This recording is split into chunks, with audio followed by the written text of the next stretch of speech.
Muna nga,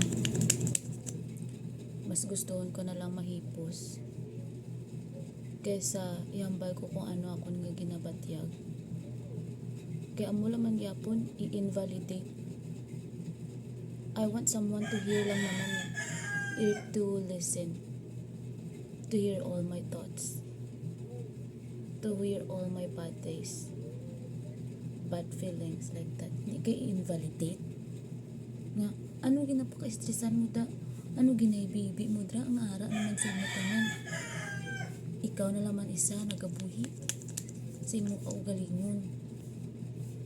Like ay doon namin panglampusan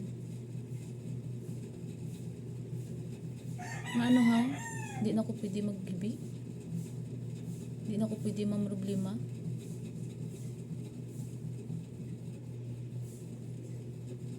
Kasi kayo mahilig kayo mag-judge, kayo ka mag-invalidate ng feelings ng tao.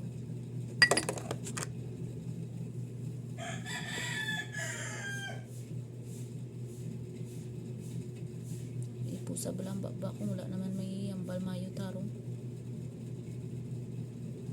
di makamuga pang itak kwarta.